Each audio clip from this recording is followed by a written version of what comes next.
We have Terry Uttley on the line from the band Smokie, the original member and the bass player, and also vocals. Terry, good morning, good afternoon. How are you? Morning, good afternoon. How do you do yourself? I'm very well, thanks. Now, are you over in Spain at the moment, or are you still in the UK? Yes, I arrived last night into Spain. Sorry, yesterday lunchtime I arrived into Spain. I've been doing some interviews, some press and things, so I had a little wander around the place last night. Yeah. And is this the first time you've been to Spain, or have you been before? No, we've done a few shows in Spain, but here and there. But and of course we've been on vacation like everybody else on the planet. But we're looking forward to this one tonight. Tomorrow night, we're really looking forward to it. With it being in an Arabic castle, it sounds quite intriguing. Yeah. Have you been up to the castle yet, Sir Hale Castle? No. That will all happen tomorrow. Oh, it's a fantastic location, a brilliant venue. Now, you originally formed the band at school, is that right, in '64? Yeah, that's right. Yeah, we were the schoolboy band who had aspirations, I suppose, and but when we left school, we went our separate ways, and I was going to be a lithographic printer, so I was doing that for 2 years of apprenticeship, and suddenly something went wrong with the company that I worked with, and I got another knock on the door saying, "Come on, Terry, let's do this for real." So that's what happened. I said yes, and that's been since then. So we actually turned professional June the 1st, 1968. All right. Now the whole band has been going obviously since the '60s, but it was the '70s when you first started getting some sensible hits. Well, that's right. We had a few record deals early '70s, which came to us, and then our management at the time. So an advert. Well, it wasn't an advert. It was an interview with Mike Chapman, and in one of the trade papers, and they were looking for a new band to follow after Susie Quattro, Sweet Mud, and so he tested them, and they came to see us, and they liked us, so that was it.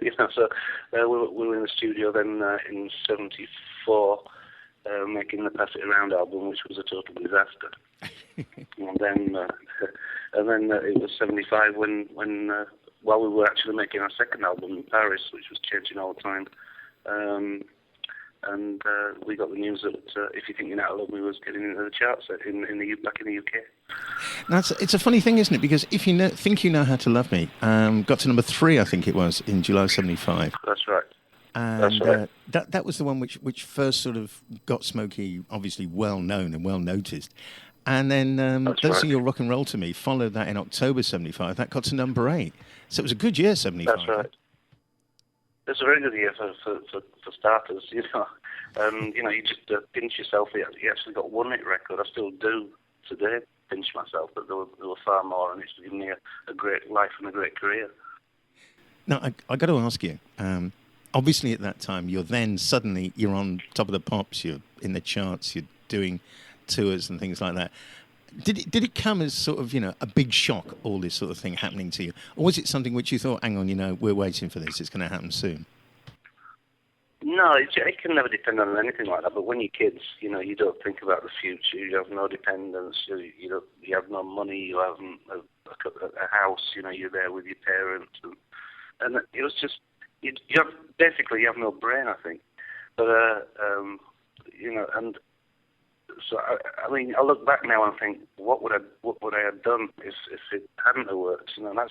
That's the sort of freaky bit, because we didn't even think about it not working. Because we were very hard working band. We were always touring around the place. Yeah. And now you actually got, if I got this right, you actually got threatened around this time by Smokie Robinson to file a lawsuit against the name. Is that right? Yeah, because everybody calls him Smokie around the world, and with an EY. So what we did was Nicky Chin sorted it out amicably with his management, and so the second pressing of the second album became IE.